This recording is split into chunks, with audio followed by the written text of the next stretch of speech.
Gas Network presents sports for the culture. I'm here with the family. Bryce, XXV, Double I, Rome, D-Melo, Gruff Lion. T-Buggy, man. Just the greatest sports show on the planet. La Familia. Hope y'all ready for a ride. Can't wait to hear what you guys got to say.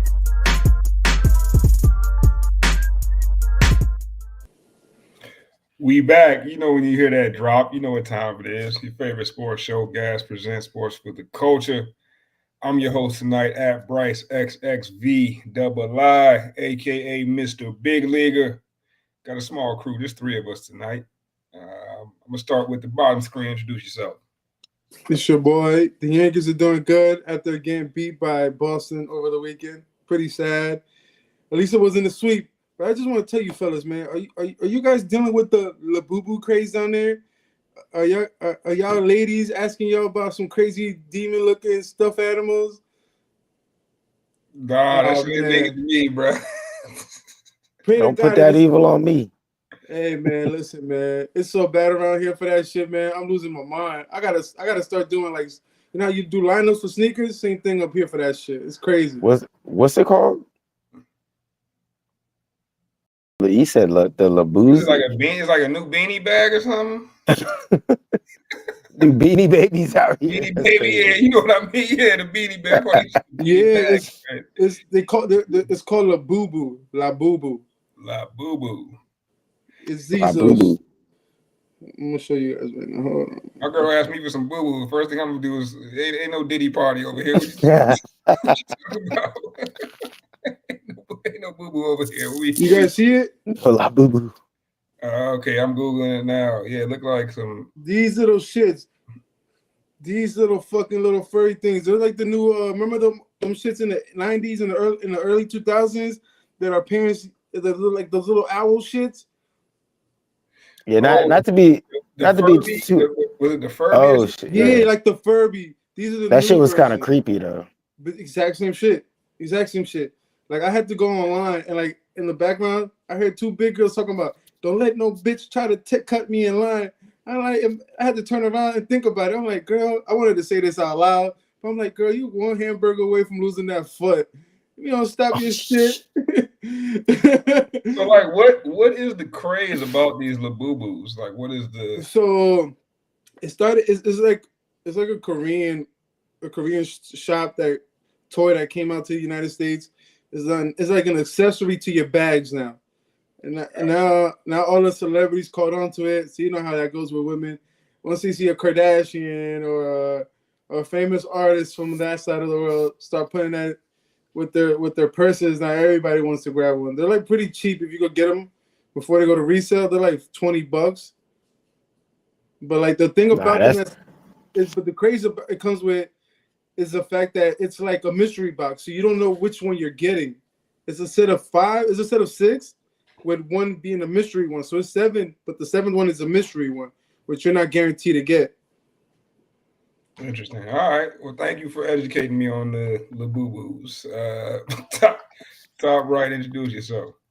Man, I don't know how I'm supposed to follow no Labubus. It's your boy Young Rome 22 though. On all socials, as always, Young Rome 22, man. Look, to get back to the sports world real quick. NBA playoffs looking crazy. WNBA is going crazy. They got the Commissioner's Cup, I believe, going on right now. And NFL mini camps, you know, you got some no-shows in some big places, but we got some stuff to get into with y'all tonight. So now that we're done with the Labubus and collecting them all, we'll jump into it. Wait, hold on. Before we go, is Angel Reese still missing her first shot? Is that parlay still going? That's a nasty parlay, man. Yeah, I don't know, fellas. I know people be making a good bankroll out of that. I don't know if she missed the first one, but she had a solid game tonight. Okay, because there was a streak. I think it was like 8 games that she missed her first shot, but got the rebound and then missed it again. So those are a parlay that will Angel Reese make her first shot or not. I think at one point it went down to like minus like 500 because that's how consistent she was not gonna make that first shot. Crazy work. Nah, yeah, I had to turn that game off because the Sky were getting killed. They were down like 20 when I turned it off. But Angel had like 15 and 9 in the third. And shout out to Angel, man. I think somebody on here said she the female Charles Barkley. That's who I compare her to. She got a Charles Barkley game, man. Charles, one of the best NBA players of all time. But let's get into it. Hey, before we do start talking NBA Finals, I got a question for y'all, man. How do y'all boys feel about country music? Are y'all into country music? Are y'all blasting it? If I'm having a good workout, like I'm into like a light day, it'd be some bangers, man. It'd be some knockers. I'd be crying a little bit. It'd be having some joints that be having me in my mood. I'd be like, where the whiskey at? I don't even like whiskey. Had my boy G emotional. What about you, Ron? You in the country wave? Hey man, I'm be fully honest, bro. Like I just started like giving country music a serious chance like a year or two ago. Before that though, I could not stand it. For some reason, certain country artists, it just sounds, and this is just my own personal opinion. This does not reflect Gas Sports, but it all just sounds racist to me sometimes. Like I put on country music and I just hear racism. I don't know. That's me. I have plenty of friends that listen to country music, both white, black, all that. So I get that it's for everybody, but whatever Jerome listens to it just doesn't sound the same. But the last year or two, though, I would say my tune is changing a little bit. Maybe that has something to do with Shabuzi. I don't know. Shout out Shabuzi. You got me listening to country, but yeah. Before 2023, there was no shot of me listening to a country song, especially not crying to it. It's crazy you came on here and admitted that, G. You know we're live. Hey man, I can live my truth, fellas. I ain't too thugged out to cry. You know what I mean? You know what's the mean where it's like, yeah, I'm a thug, but I'm in front of Barnes and Noble. I could read a book. What country song did you cry to? And did you cry at the gym? Mid-set. So the sweat blend in. The tear blend in with the sweat. Bryce, you go to the gym kind of often, bro. Like, what's your reaction if you see you see a nigga crying? If I saw a G crying at the gym, I'd laugh his ass out. But the country music thing is interesting, man, because like I'm not a country music fan, but I recently stumbled upon these Morgan Wallen mashups. This is my joint right here. Okay, nobody can read that, G. You're going to have to send that to the group chat. You didn't make it any better by pressing against the screen, my boy. But I stumbled upon these Morgan Wallen mashups, man. He's got a song called "Dangerous," and they mashed it with Twista's classic "Wetter." Y'all guys, if you haven't heard that joint, you gotta hear that joint. Shit go crazy. But I'm getting a little off topic. I just wanted to get y'all's opinion on country music real quick. Let's move on to these NBA Finals, man, because hey, what do I always tell y'all boys, man? I be trying to tell y'all the good mister not gonna steer you wrong, man. All right, the good mister really don't be missing like that. And I told y'all boys, and G was here too. G was on the side of the good mister with this one. But Rome, man, and T and Scruff too. Although Scruff trying to act like he was never glazing. Scruff be in the group chat Scruff be like, I just see numbers. Yeah, Scruff in the group chat talking about, I always believed in Indiana. Like, nah, bro, you was glazing too. The Thunder glazing was insane, and Indiana came out and handled business game one. So before we get to game two and the rest of the series, like, how shocked were y'all? Because obviously we haven't been on since that game one. How shocked were y'all that the Thunder came out punching? Rome, starting with you. I mean, my thoughts on game one, man, was that was the Pacers basically shooting their shot, essentially, right? Like, the Pacers aren't gonna win 4 games against the Thunder in that fashion. The Pacers were only up for 0.3 seconds of that game. I dropped it in the group chat. The exact stat eludes me right now, but that was the first time in history that a team that was down, I believe, 9 or 10 points with a certain amount of time had ever came back and won, especially in the finals. So the Pacers did something historic, and that's kind of my point. Game one was historic, and the Pacers aren't going to have 4 historic games against the Thunder. The Thunder kind of let that one slip away, and as we saw in game 2, which we'll get to here in a minute, they didn't let that one slip away. So that's really what it's going to come down to, in my opinion, which I still think it goes 6. This is kind of on par. what I was thinking. I didn't think the Pacers would steal the very first game, but it made for some good basketball and made the series very interesting. Well, all right, so you said 6. I don't know why I thought you said sweep. Nah, that was T. T was talking crazy with the sweep. But I got the 6, and I got the FanDuel shit to prove it. I might have to run the tape on you, my boy, because I don't know why. Run it. You do sound confident in your memory of your picks. G, what's your thoughts, man, on game 1? And you can start talking about the rest of the series too. I mean, game 1 was like, I didn't think game 1 would have been the one that the Pacers took. I thought game 2, but the way they just came back, it goes to show you, like, this is going to be a tight series. Like, I really think this is – I said it in 6 just because I can't see the Pacers winning in Oklahoma in the game 7. It's not that OKC isn't that good. It's just I don't think Pacers could win that in game 7. But from my personal opinion, I think if you're the Pacers, the key to winning this is throwing the kitchen sink at Chat. Because he's such a small guy. Defensively, he's an issue. Like, he can't guard. He's not used to dealing with a center like Miles Turner that could go back and play the 3 ball and then go up. And just he doesn't like to get hit. So if I was the Pacers, I'm running right through him every time. I'm giving Miles Turner the ball and I'm telling him, yo, go run right through him. Do whatever you got and get him out the game. Because I think if you're the Pacers, you're gonna do that, and then you need Halliburton to play a lot better. And it goes back to what I told you guys earlier too. What I said. You let SGA give you 50 points. I don't give a fuck what he does. Shit, he could throw the kitchen sink out there and shoot and make that shit. You just can't let the rest of those guys get anything close to 25. And the moment these guys start getting anything close to 25, that's when you know the Pacers ain't going to win that game. Because it's going to be hard. Because the way OKC is playing defense is just like, it's phenomenal. But it goes to show, even though they play that great of a defense, there's going to be moments where they get tired. If the Pacers play it just as fast as he did with the Knicks, it's going to gas these guys out. These guys are going to start getting in foul trouble. And as long as, from my point of view, is play into the weakness. They need Chad Hook, whatever the fuck his name is. You need to play against him. Let him start guarding because he is defensive liability. For such a big guy, like, I mean, what is he, like 7'1", 7'2"? He can't guard. I'm gonna cook him. You vicious for calling that boy Chat. That is crazy. What's his name? I can't remember his name, man.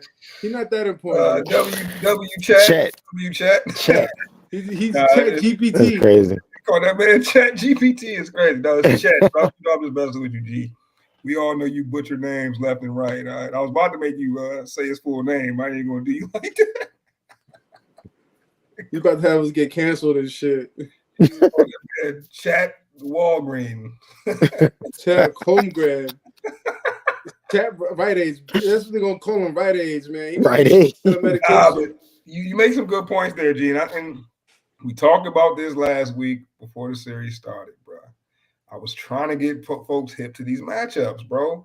Because everybody, T was screaming, Chet this, Chet that. And I'm like, bro, Chet was playing against big, slow-ass centers. Don't get me wrong. I love Jokic. And I think I rock with Rudy Gobert more than others, but they both big and they both slow, and they both struggle to get to the perimeter on defense.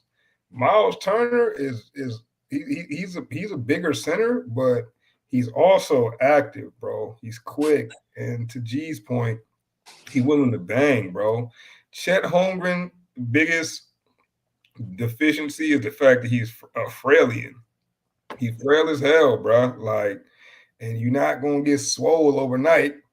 So you got to play to your strengths, and obviously his strengths is running the floor, picking pops, cleaning up around the rim, which he did do some of. But there was definitely a Miles Turner takeover. You really saw it in game 2. Like, Miles Turner kind of kept him afloat in game 2. When really I thought it could have been a blowout much earlier. But there are some interesting matchups in that game. Another thing that I spoke about last week that's looking like it's coming to fruition is the fact that Indiana's got 2 primary ball handlers, bro. Like, I know Tyrese Halliburton gets all like the credit as the point guard, but like Andrew Nembhard is on the ball a whole lot, man. And I feel like when you don't just have one primary ball handler, it makes it a bit different of a guard of a cover for the defense, man, because it's like either one of these guys at any moment has the green light to create, and then you just surround them with everyone 6'9" to 6'10" that can play defense and rebound. It's just interesting matchups all around, and I like the matchups, bro. I really like the matchup. I think it's an interesting series because, like, as much as an underdog Indiana is, like, they really pose some interesting matchups for anyone in the league, bro. When you talk about two ball handlers at the 1 and 2, and then everyone else come off the bench is like 6'9", 6'10" that can like defend and rebound. It's interesting.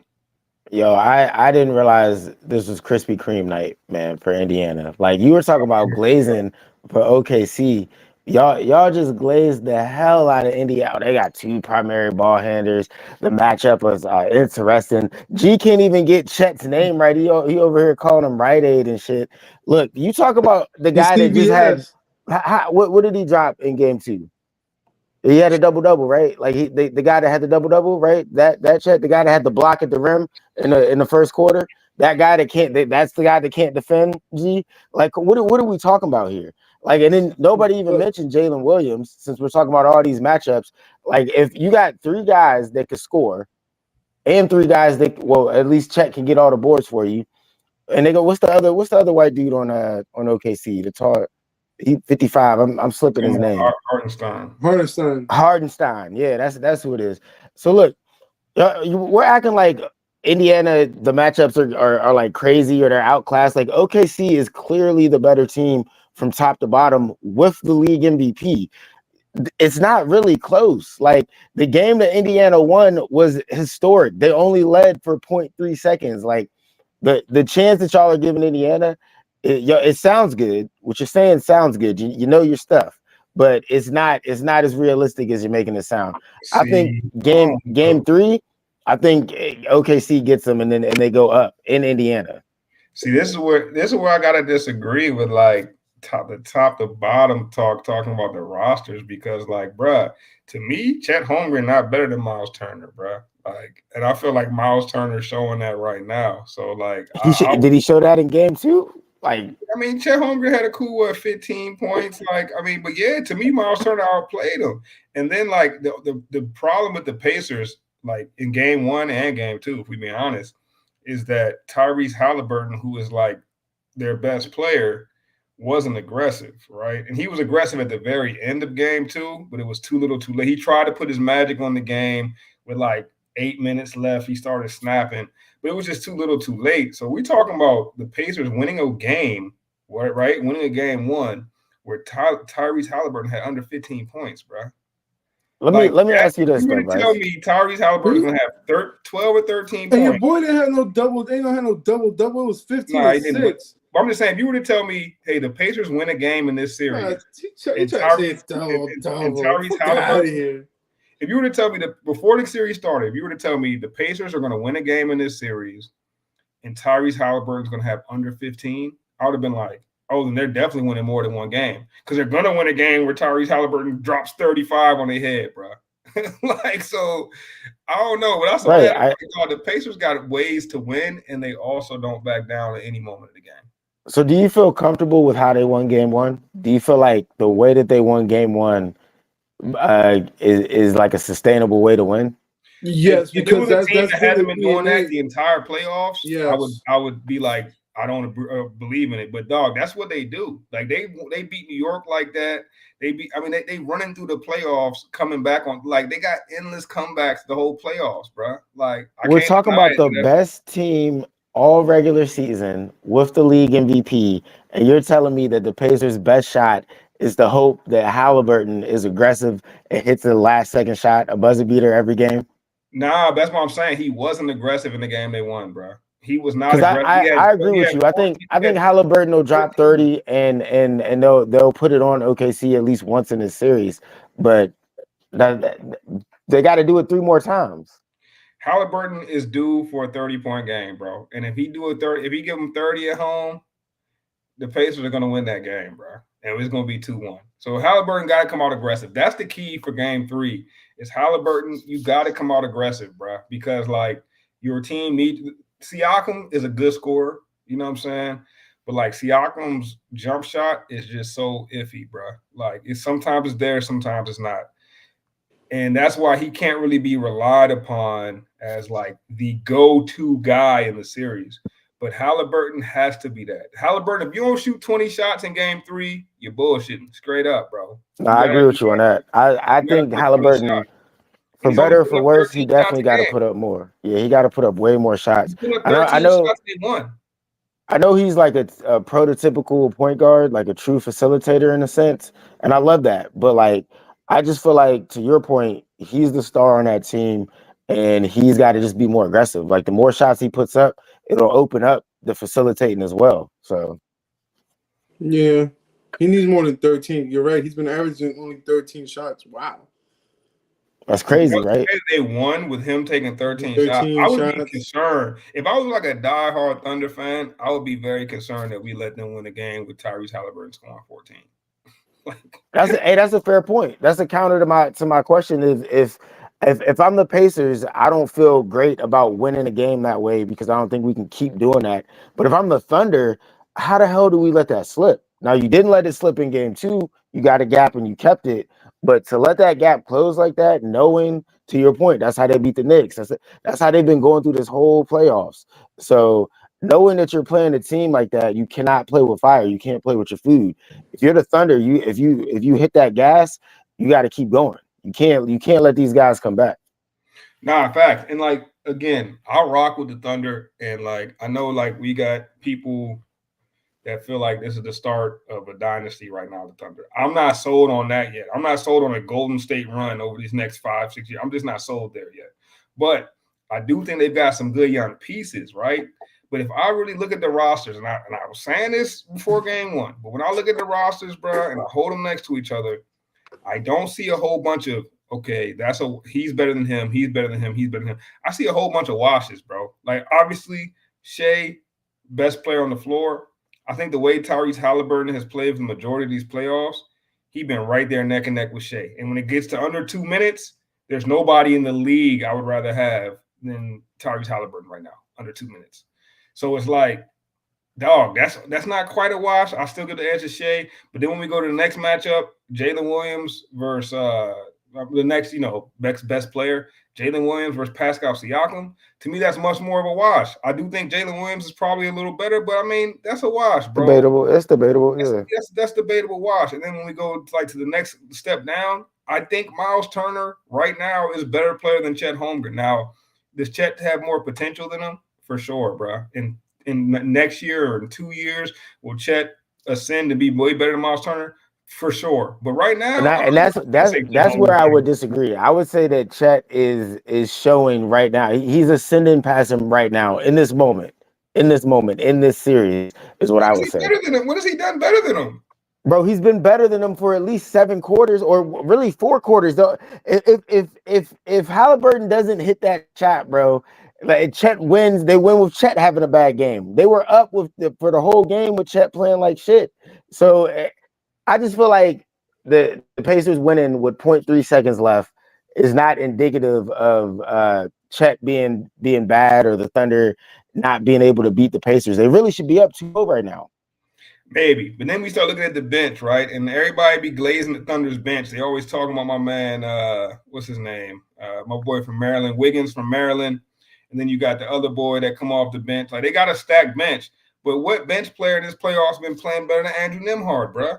The man is unconscious from 3, bro. Like, it don't matter where. I mean, not Nembhard, my bad. Andrew Neesmith.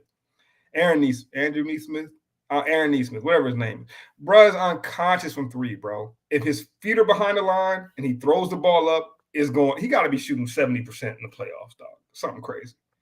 Like, the bench is not, bro. Ben Mathurin off the bench going crazy, bro. Like, dog, the benches are not all that far apart from each other, bro. And it's like, hey, I told y'all about Thomas Bryant and being able to defend Hartenstein and Chet coming off the bench. He's been playing having a hell of a series for the second series in a row. What happened in game 2 then, Bryce? What happened in game The 2? home team won, and again, I grew up watching NBA basketball, watching NBA playoffs. You know what they always used to tell you? The series doesn't start until a home team loses, and a home team has already lost, bro. So to me, the Thunder are still the ones with their back against the rope until proven otherwise. Now maybe Yeah, they come got to out get one. close. They got to get one in Indiana. They don't have a choice. They lose 2 in Indiana. They got to man. get They got to get one in Indiana. But I think they get game 3. I really do. I think they get game 3, and Halliburton drops that 30 piece in game 4. But I think they get game 3 for sure. It's like I was saying. I think they put their foot on the gas, foot on their throat, and they don't let them breathe. That's how you got to attack the Pacers, right? I think the Thunder will empty the clip in game 3, and then probably get that bomb dropped on them in game 4.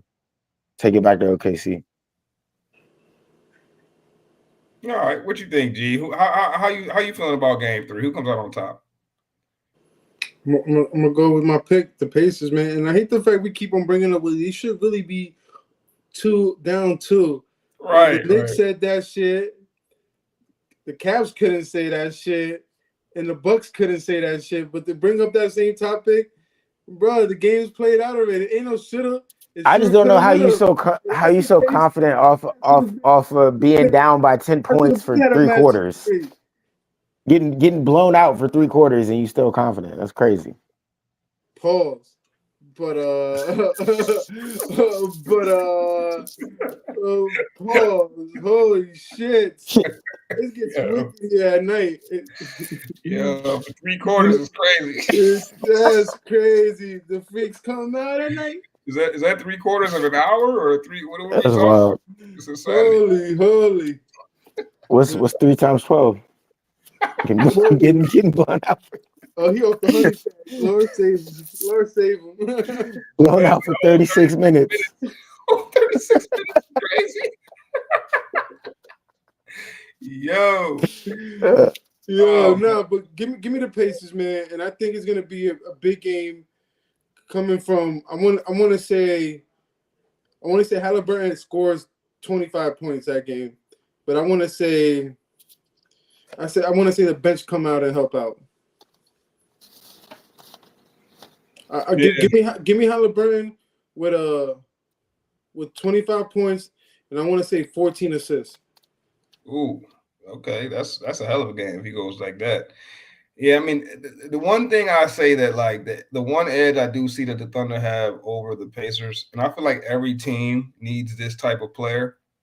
And goddamn, he was balling out in game 2. That boy Caruso, man, he might really end up being a difference maker in this series. And I feel like every team needs the player that is like their heart makes them better than the sum of their parts. You know what I'm saying? Like they might not have the most. Remember skill. How you said earlier, who's been the better bench player? Who has been the better bench player? Caruso don't start for them? No, he's coming off the bench. That's to me, that's the guy. That's the one guy where it's like, dog, like the Pacers needed Caruso. It's like last year how the Celtics had Derek White. You know what I'm saying? Like, you feel me? Like I feel like every championship team kind of needs that one unheralded guy who stands out because of their heart and the heart they play with. And I think the Pacers got a good bench, but like I feel like they're missing that grit. That's the one thing I say that their bench misses is that grit. And it seems like Thomas Bryant trying to step up and be that, but I don't know if he can be that over a 7-game series. I didn't know that was Kobe Bryant's nephew. I'm not sure. I'm not sure that's facts.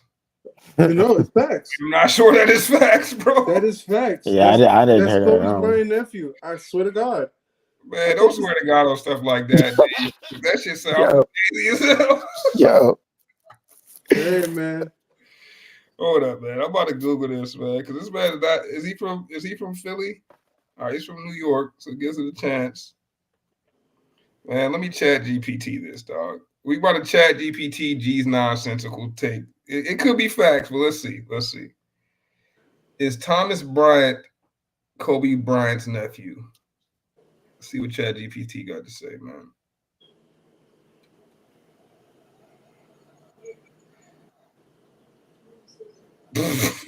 So it was Cap? Dog, where are you getting your no? This is ChatGPT. No, Thomas Bryant is not Kobe Bryant's nephew or related in any way, despite Why you his say your fake uncle is last some name. uncle? And even hey, I ain't gonna keep reading that explanation. G, stop steering these people wrong, man. Hey man, hey man. With your I'm fake only following news, social your media. fake news, man. Fake You gotta news. fact check Fake everything, bro. news. The fake news is crazy. All right, but all right, so now let's just revisit real quick since we've seen 2 games play out. Rome, you sticking with your 6? G, you sticking with your Pacers in 6? Rome got OKC in 6. You sticking with Pacers in 6, G? All right. Yeah. Originally, I took Pacers in 6 with G because he had made a real good point that like there's no way the Pacers win in 7. But I'm going against that now. I'm going Pacers in 7. I think it does go 7 games. I do see the Pacers dropping one of these at home. But I think they got enough, bro. They're gritty enough to win on the road in a game 7. Dog, that OKC lack of experience is gonna come back to haunt them. Mark my words. Any other comments on Pacers Thunder before we move to the next topic, gentlemen? So both teams haven't lost back-to-back games since the month of March. Yeah, and the Pacers hadn't lost a game too, which is interesting. So that kind of bucked the trend. And then there was another trend on the Thunder that I can't remember what it was. But yeah, the Pacers hadn't lost a game too, and now they have. So interesting stuff, man. We're gonna see. We're gonna see if they bounce back. I think the Pacers win game 3 though. Indiana is very similar to OKC when it comes to like crowd energy. Right? Yeah, Indiana is definitely a hype place, especially with the Pacers doing right now. No, Indiana love that team so much. If you go to Indiana's airport, literally in the middle of the like airport, there's a full Indiana Pacers full court, just like smack dab in the airport. You can just start hooping right there if you got a basketball. So, that's crazy. Like they are all Pacers is all they got. Well, I guess they got the coach too, but yeah, but I mean they don't want to talk about that. right. Ain't shit to talk about with that right now. All right. Good stuff. Anything else? Any other comments on this?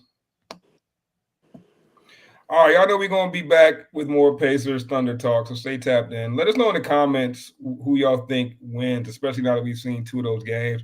You don't got to stick to your original prediction, man. Things change. You see, I've changed from 6 to 7 games. Things change as the series change. I want to see how y'all originally thought the series would go and how you think it's going to go based off these first 2 games. Man, y'all know what that means, man. The good mister is getting nervous. He's changing from 6 to 7. He sees what's going on. He realizes that, damn, like out of 2 games, the Pacers have only been up for 0.3 seconds. You know what I'm saying? Like that's crazy. That's crazy. They were getting blown out for like 36 minutes, but only had it up for 0.3 seconds. Crazy work. Bro, I'm about to ban crazy work.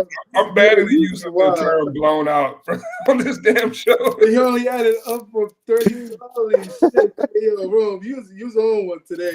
He said he was blown out for 30. It was only up for 0.3. It's crazy. All right, yo. All right, man. Man.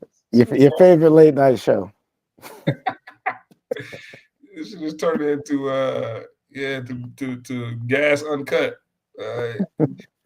Rome in dark. Rome in the dark. Holy shit. Rome after midnight. Holy shit. But yeah, drop a comment in the chat. Let us know where y'all feel like this series is gonna land after seeing 2 games. And don't forget to like, subscribe, and follow Gas on all social medias. All right, let's move on, man. We might get back to some finals talk at the very end. Next thing I gotta talk to y'all boys about, man. And I hate to introduce it the way I'm about to introduce this, right? Because the man we about to talk about here was once my absolute favorite rapper. And I got a feeling he may have been y'all's absolute favorite rappers at one point. I feel like everybody in our generation, if you was born in the 90s, at one point, this man was your favorite rapper. So I got to get y'all's thoughts on Lil Wayne's new album, bro. I got to see what y'all think about it, man, because I ain't going to lie, dog. I wasn't totally impressed by the Carter 6. I was not impressed much at all. So let's hear y'all's thoughts, man. Thoughts on Lil Wayne's Carter 6. Ron, I'm gonna start with you, bro. Just how do you feel after hearing the album?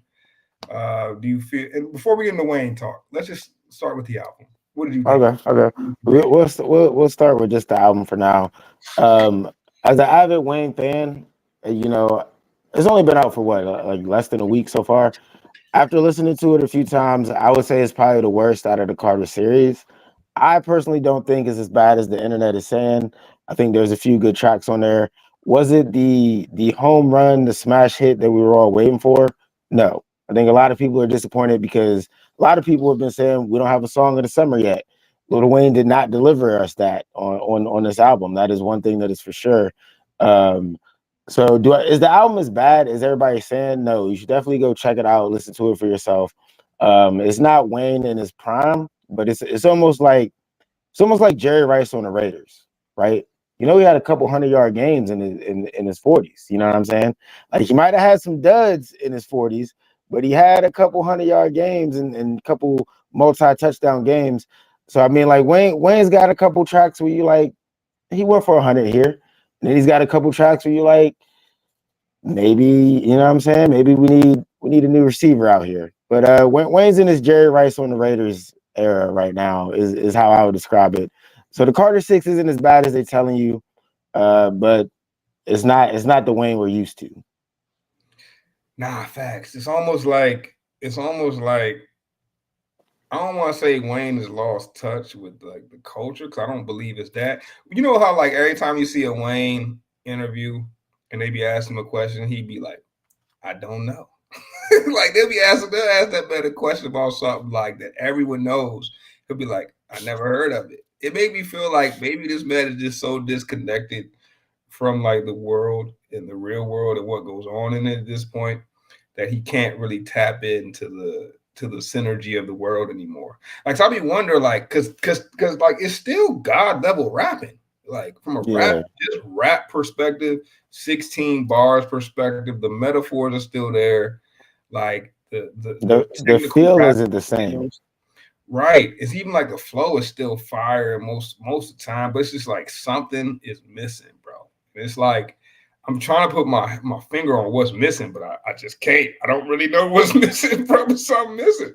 Something. The weed ain't hitting the same, and Lil Wayne don't sound the same. It's the lineup of that timeline is crazy, but yo, facts, bro. Like I don't know, G. What you think? You think Wayne could ever like regain the stardom or just the the hold he once had on the game? Like, can he ever regain that? I was just listening to when you guys talking. I was listening to the album right now. Like, skip it. That shit hot garbage. You know when Dylon sees the top 5 best rappers, Dylon. That's what I just heard right now. Every song just sound like Dylon. That shit is hot garbage. That shit not getting no spins in my car, son. That shit ass. Yeah, there was like 2 songs. The Big X, the Plug joint I was rocking. You know what this song in the film? Remember how you say Nas couldn't pick a good producer to save his life?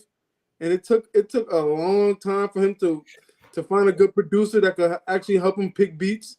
Yeah. This is what I'm getting the notion. Because even that one with Manny Fresh, that shit was ass. I'm thinking I'm gonna have one with Manny Fresh. You're onto something there, G. I think that's really the problem with the album, and really the last like 2 or 3 Carters, bro. Is like there's no synergy. Like the producers is all random. Like the beats all feel like so random, and not to get into like the Lil Wayne legacy part, but it's almost like that's why his mixtapes were always so better because you had like that freedom to kind of just do whatever. And when he makes an album, if there's not like any type of synergy, at least with what the type of beats that they're putting on there, it don't got to go like track for track. Everything got to mesh up, but like the beats at least got to be somewhat similar. And I feel like on this album, especially, like Lil Wayne went so many different places. Like some of the beats sound so much different than some of the other beats that it don't even sound like the same album at some points. Nah, facts, bro. It's almost like I wish he didn't call this album a Carter. Like I wish he would have just named this album. If he didn't call it a Carter, man, I don't even think people would be up in arms. But like, Yeah, something missing. I feel like his new formula, bro.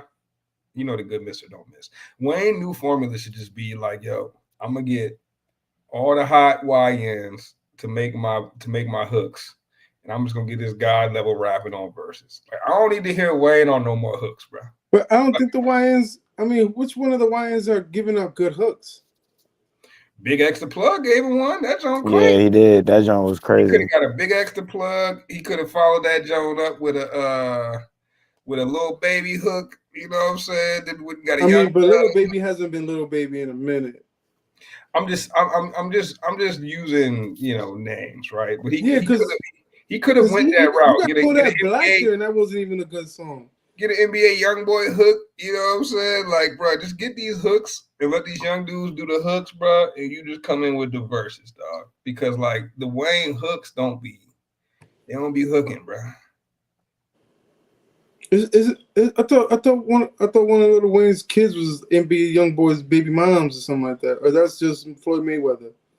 Yeah, but you on a roll today, G. At first Thomas Bryant, at first Thomas Bryant was Kobe's nephew.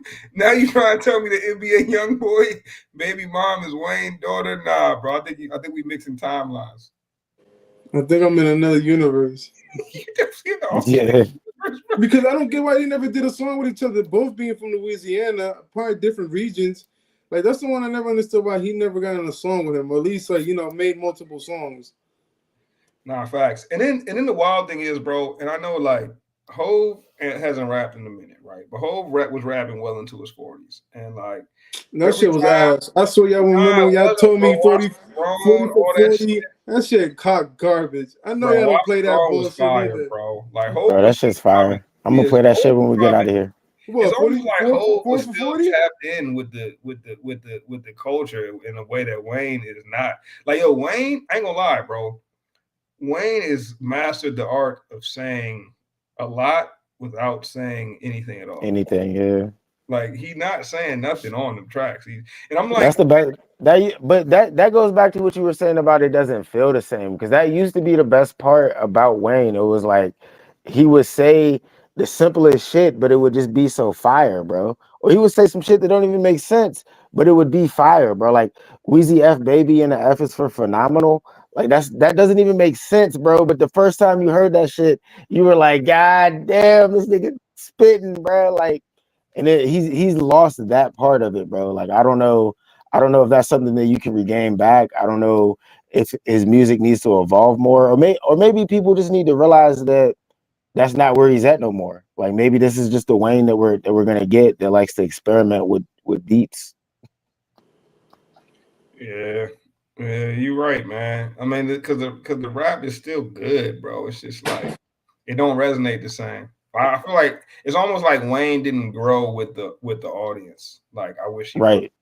And I wonder if it's like, if this is the only type of rap he knows how to do, or if there is like another level. I shouldn't say level, but another like method for him to tap into.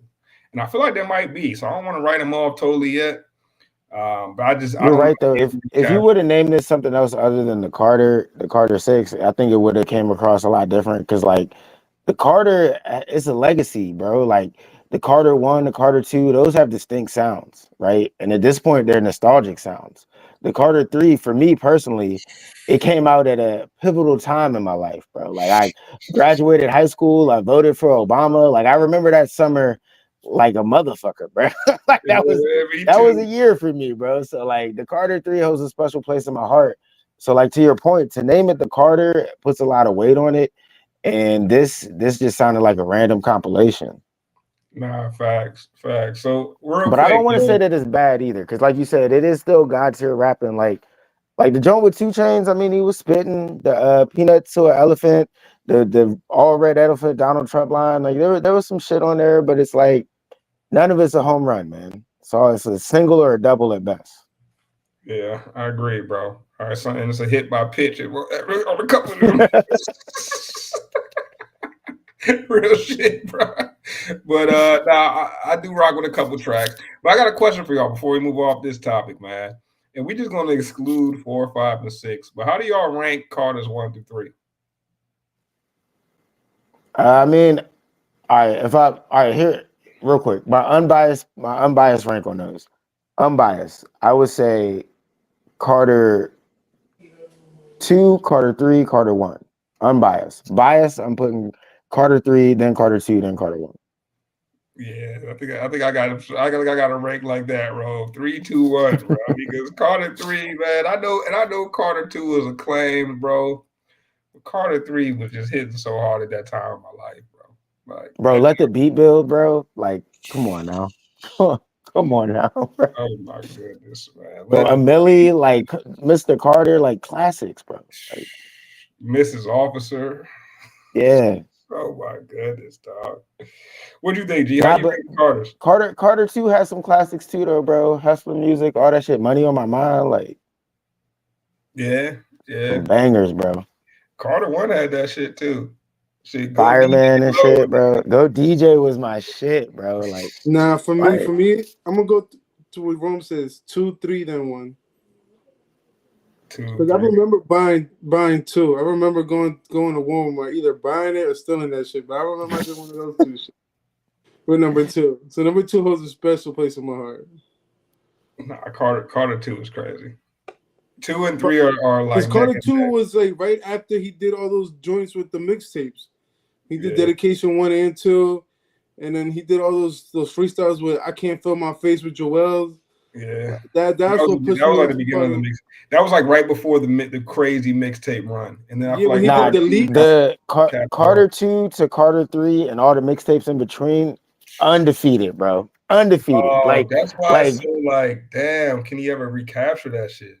That time period though gave him enough cachet for Carter 6 to be a flop and still be a legend, bro.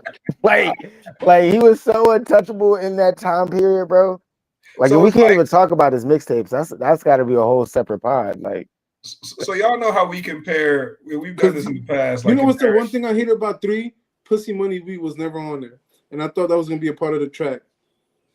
Yeah, it wasn't on the actual CD. It was never on. And that shit hurted me because when I seen that track list, I was like, why Pussy Money Weed? Damn, but I forgot he had that joint with Fab and Jewels on there too. That shit was crazy. Nothing like me, joint. That shit was so hard, bro. Jewels went crazy on that joint. That's before Jewels got lost in the soul. He said, "Slit your neck, how you saying cheese with your throat and shit, bro." Like, ooh, yeah, Jewels was going crazy on that shit, bro. Yeah. Jewels had a run back then, man. He snapped on that joint with Lloyd Banks too back then. The Beamer, Benz, or Bentley joint. Yeah. Joel snapped on that shit. So question. You know how we have a thing where we compare careers, right? In different realms. It could be politics, it could be music, it could be whatever, and we'll compare it to a sports career, right? Like, is Wayne and I hate this because I make this comparison, bro. But I don't know. For some reason, D Rose came to my mind, bro. Where D Rose just had the craziest run, and then it was just like no longer really a run. Like, how do we, if we were to compare Wayne's career directly to an athlete's career, who do you compare it to, bro? Vince Carter, just because it lasted 20 seasons, and at the end you already know he wasn't who he was, and it was just that good that it was so nostalgic. Every time he got on the field, you're like, damn, you remember when Vince Carter did those dunks? I remember every time Vince Carter would go and play like the last 2-3 minutes of a game, and right on commercial break, they'll throw like his highlights in his prime times when he was in Toronto or when he played in New Jersey Nets. People don't remember he played for the Nets, but besides the point, like every time Vince Carter would get on the court, right when his commercial break, they'll play his old highlights. It garnered so much respect because it was just like Vince Carter was really that guy. Like, he transitioned the game when it came to dunking, like just how he played the game. So it was like, for me, he reminds me of Vince Carter. If we're gonna talk about sports wise, it's Vince Carter because he lasted that long. That's a good call, bro. That's a very good comp. What do you think, Ro? You agree with the Vince Carter take? I think I agree. I like the Vince Carter take a lot because of the longevity. I would go with my original take though with Jerry Rice, just because I feel like people don't remember Jerry Rice on the Raiders. I feel like people don't remember Jerry Rice on some of those random teams in the end of his career And I feel like whenever Wayne eventually does stop rapping, people aren't going to talk about the Carter 5 and the Carter 6. Like, we're not going to remember that. You know what I'm saying? We're going to talk about the shit we were just talking about, Carter 1, 2, and 3, and how from Carter 2 to Carter 3, he was the best rapper alive since the best rapper retired. Like, you know what I mean? Like, Lil Wayne was that guy, bro, for a lot of people of all from all over. So I think whenever he does retire, you'll look back at him as the greatest or one of the greatest. So Vince Carter is a great rep, but I would go Jerry Rice because I think he's in that Jerry Rice era right now. No, but even Jerry Rice was nasty with the Raiders, man. He did have some seasons. seasons. Yeah, that's what I'm saying. When you go back, you'll be like, yeah, like the Carter 6 ain't gonna be all that Wayne gives us. And like Bryce said, it's a couple bangers on there. The Jelly Roll joint, the Big X, the Plug joint. Those gonna be the ones where you like, yeah, he put his foot in that one, and then that was the end of the Carter 6. So it sounded like more like Odell Beckham. Like he had a good run, and then like the end just like his run was a little longer than Beckham's, bro. That's why I like the Vince Carter though, because like Vince Carter's like last probably from the Mavericks on, maybe like the end of the Mavericks run with Vince Carter, but like it was like, yeah, this ain't Vince, but this is still someone that can do something, but this is not Vince, you know. And I feel like that's kind of how I feel about Wayne. Like this is still a rapper that can rap. Like, but this is not Wayne. This is not Weezy F. This is just Lil Wayne. Remember when he said that lasagna line? I was like, oh wait, I never knew that. Real G's moving silence like lasagna, bro. That shit was fire. When I heard that shit, I was like, oh damn. And that was on the Carter 4, bro. Shit. And that was on the Carter 4. Niggas act like the Carter 4 wasn't shit. See what I'm saying? Carter 4? 6 foot, 7 foot, bro. Look it up. Tell me I'm wrong. If I'm wrong, I'm wrong. Okay. That was the joint with Corey Guns. So why don't we add Carter 4 into this conversation? That's what I'm saying. Like blunt blowing and shit. Carter 4 wasn't absolute garbage, bro. Kind of fire, like you know what I'm saying? Like it wasn't like it was crazy. Like what song? What album is it? It's all workout. That might have been 5. Yeah, that might have been 5. Shit. That's my shit, yo. That's one of my gym anthems. That's what I'm saying, bro. The man is Jerry Rice. The nigga is in his 40s, getting 100-yard games still. Carter 4 was a little better than like I think it gets remembered. I was definitely bumping some Carter 4 for sure. Dog. Yeah, because blood blowing went crazy. Blood blowing went crazy. Yeah, so damn, I feel like I violated Lil Wayne earlier, Paul, saying like that shit was hot garbage. Cause damn, it was that basically you're telling me not too many albums ago it wasn't that bad. That's what I'm saying, bro. Like I feel like the internet jumped on this one. If you give it a fair listen, bro, you'll be like, all right. I mean, the nigga, it just wasn't a home run, bro. It didn't go over the wall. That's all. Hey, you know what else was fire on that Carter 4 was that She Will joke. Oh my God, bro. Actually, you're right, Bryce. Carter 4 is criminally underrated. Now that I'm thinking about it. That might have been his 1,000 yards on the Raiders, right? That was his 1,000 yards, 12 tugs on the Raiders right there. I like the Jerry Rice. Mega Man. I forgot he had that Mega Man. Yeah, Mega Man was fired. God, Nightmares at the Bottom is my crack. I know y'all remember President Carter. Oh, yeah. President Carter. Yo, niggas were asleep on Carter 4. My bad. Like, damn. My bad, Wayne. My bad. My bad, Weezy F. Yeah, but I will say, even with that, Carter 4 had a few too many tracks. All right. Yeah. Could have shaved about Could have trimmed that shit down. Yeah, bro. Could have shaved about half of that shit. Because I feel like that's why I forgot about it. Because once we started naming them Jones, I was like, hold up. Like She Will was on that shit. That joint was fire. I think that was another disappointment on Carter 6. People were waiting for like a Drake and Nicki track. That was MIA. You know, that could have helped out. When you said blunt blowing, I was like, yeah, that joint was crazy. Blunt blowing was that shit. I'm going to add that to my master playlist. I don't think it's on there. I actually got to be on there. All right, man. Any other comments on Wayne before we get out of here, fellas? My bad, Wayne, man. I'm gonna apologize, man. I know I talked all that shit earlier. Damn, you just had me reminisce. Yo, for real, Carter Ford underrated. Oh, I don't know what the fuck. I should mute me for the rest of this show. I was talking some bullshit, yo. What the fuck? I almost muted you after you said Thomas Bryant was Kobe Bryant's nephew. Right? I almost muted you That right was there. crazy. That was crazy. But my son said it on an interview. That's what I thought it was real. So I'm thinking, all right, bet. Or it's just when I say Kobe Bryant, my big homie, pause. Like, I don't even met the man.